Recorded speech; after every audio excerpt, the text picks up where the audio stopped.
Thank you all very much for joining us this afternoon.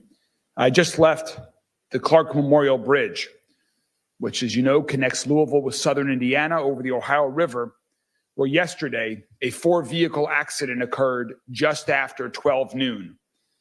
As the world has now seen, this accident resulted in a semi-truck dangling over the Ohio River.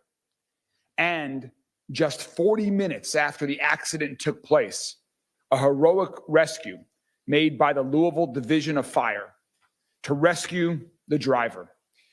Firefighter Bryce Carden was lowered from a ladder truck to the driver's side of the rig to reach the driver.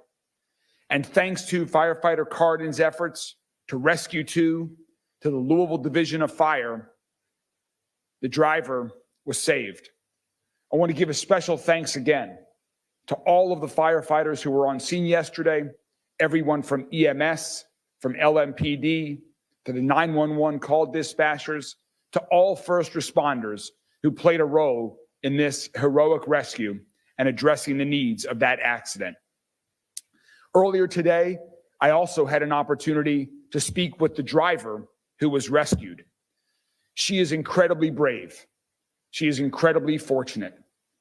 We had the opportunity to share some prayers together, to share experiences about what it's like to have experienced a near-death experience. She is a very fortunate person. She is well aware of that, and I extended our thoughts and prayers to her as she continues to recover from this traumatic experience that she was so fortunate to have been rescued from. You can see in some of the pictures that we're sharing here today just how fortunate she is to still be with us and how fortunate we are that she is with us. I'm not releasing her name at this time out of respect for her privacy, but we are very fortunate that we are where we are. I want to give a quick overview of the incident that occurred that led to the accident. I spoke with LMPD Chief Jacqueline Gwynn Villaroel earlier today, who gave me the preliminary investigation results that LMPD has conducted. According to witnesses, a vehicle was traveling south on the Clark Memorial Bridge when it struck a stalled vehicle that was in the right lane of the southbound vehicles.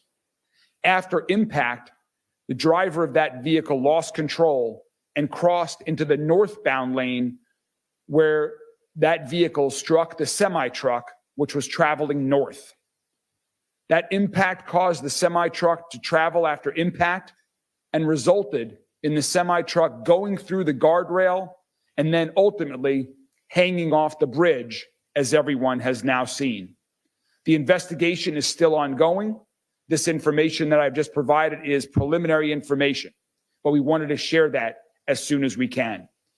Please note that there are no cameras on the bridge, so we do not have video of the accident. Fortunately, as we just talked about, the driver of the semi-truck was heroically rescued. Unfortunately, the other driver has suffered serious injuries and is still being treated at U of L Hospital.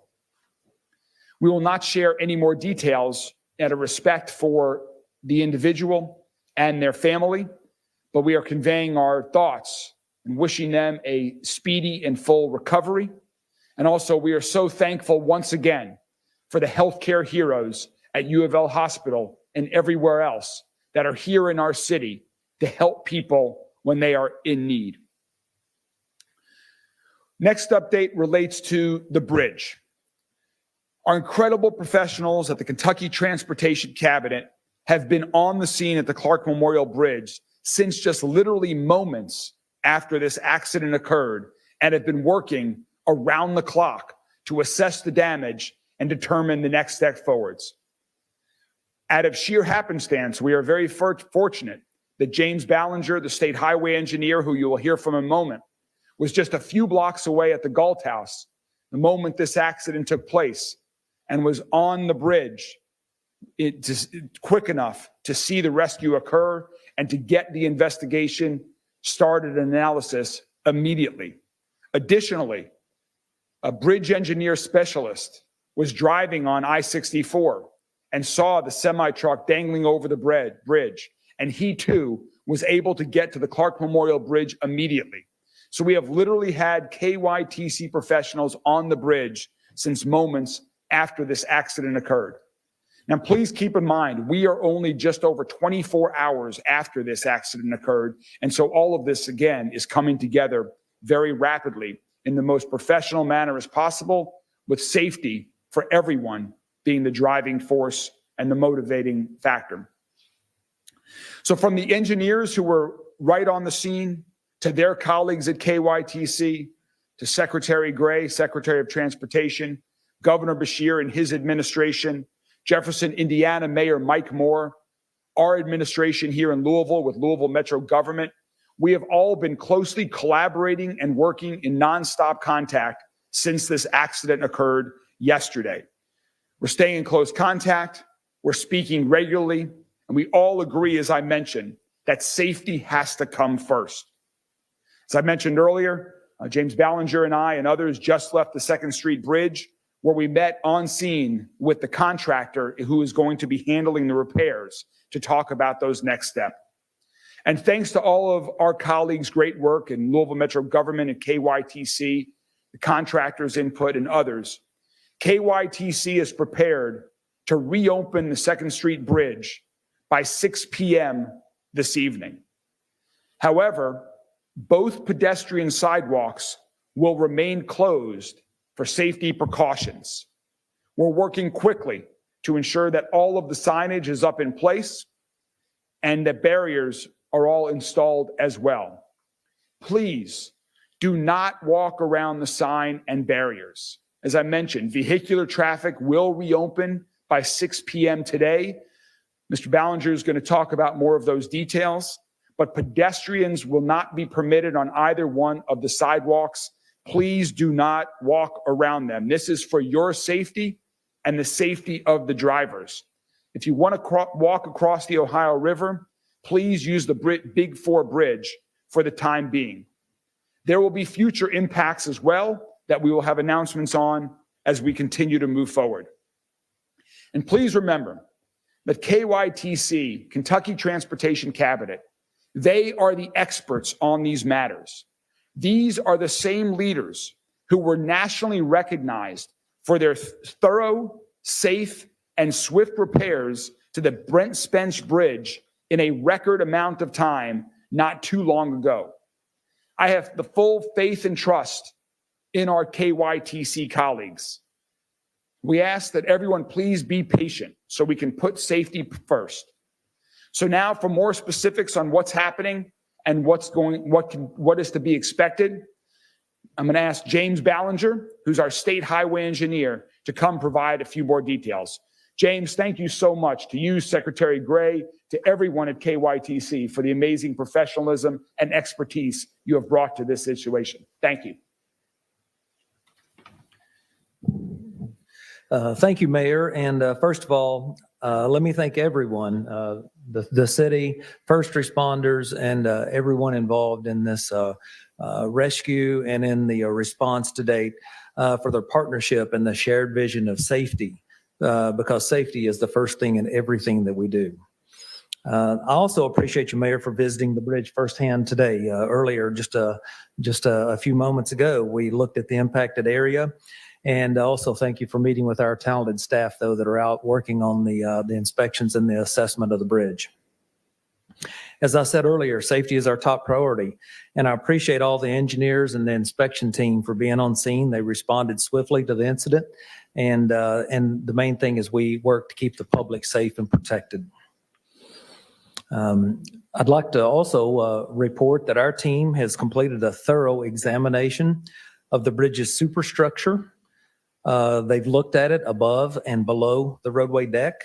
They've examined the structural steel, the damaged sidewalk, and all the connecting supporting structure there. And so that inspection has been completed as of this morning. While there is damage that needs to be repaired, the assessment confirms that the bridge is safe for vehicular travel. The damages have been found that they do not affect the bridge's structural integrity.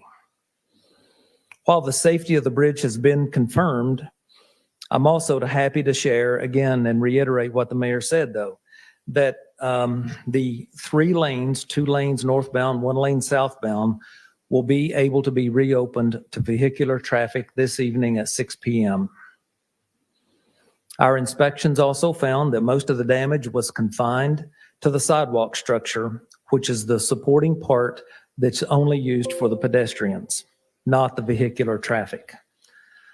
This is not expected to be a long-term closure, and we will provide more details as we have our repair plans and the actual construction takes place.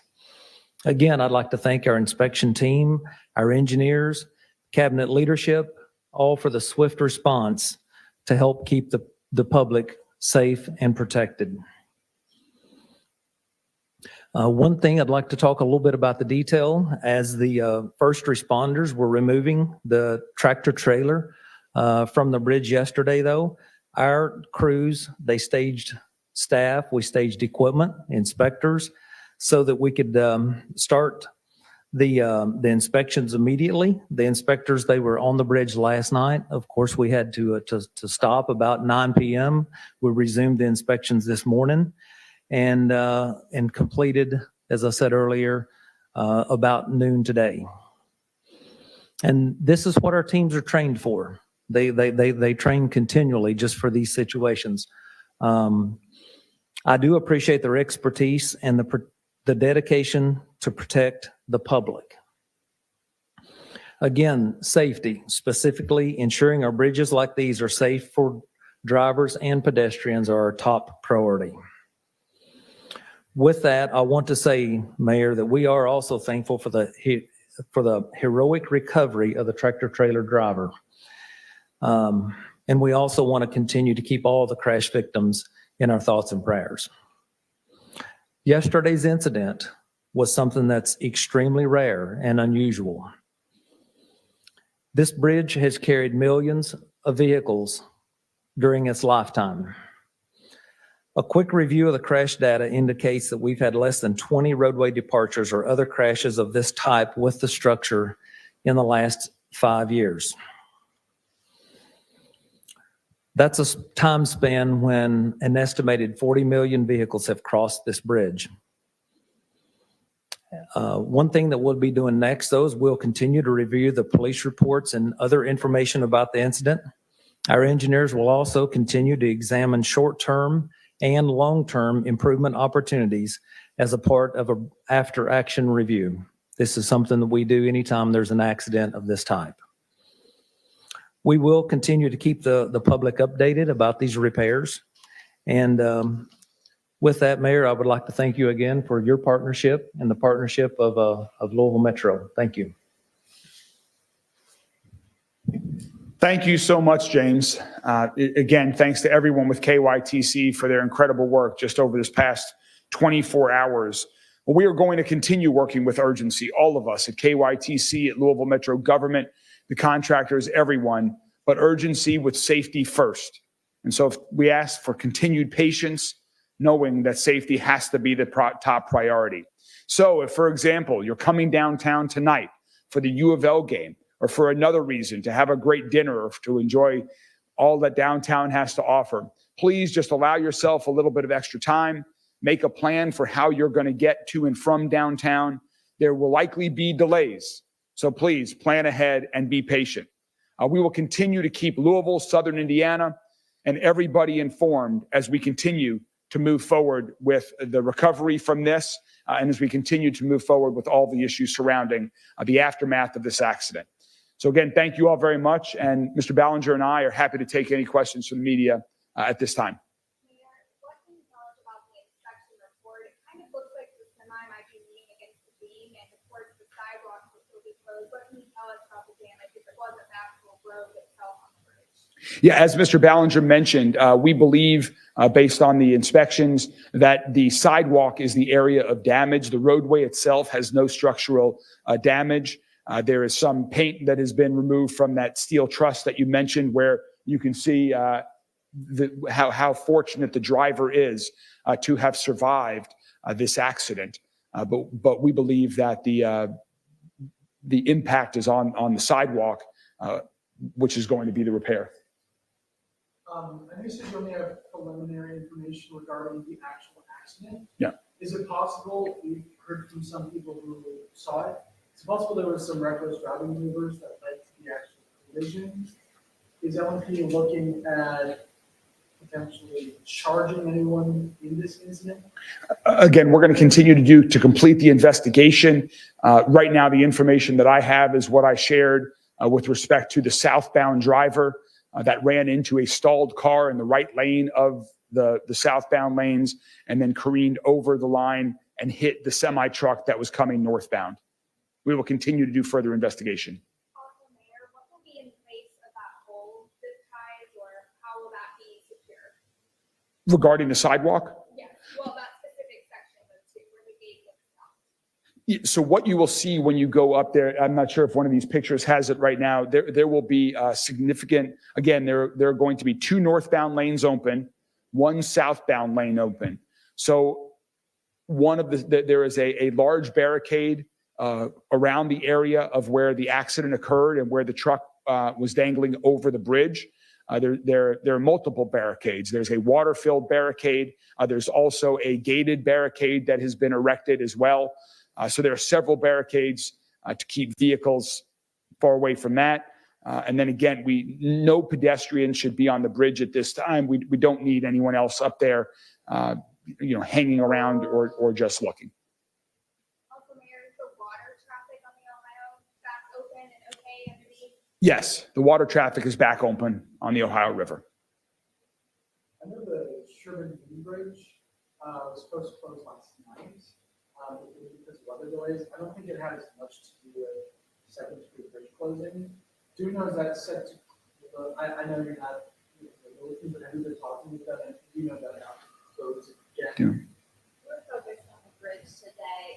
We just have time for one more question on this incident, but we can make sure to direct your Yeah. questions out there. We'll get back to you. Any other questions?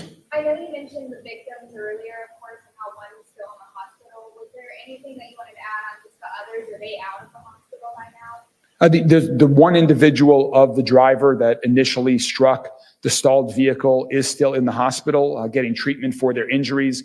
To my knowledge, no one else is in the hospital. Thank you. Thank you all very much. We'll continue to keep you updated.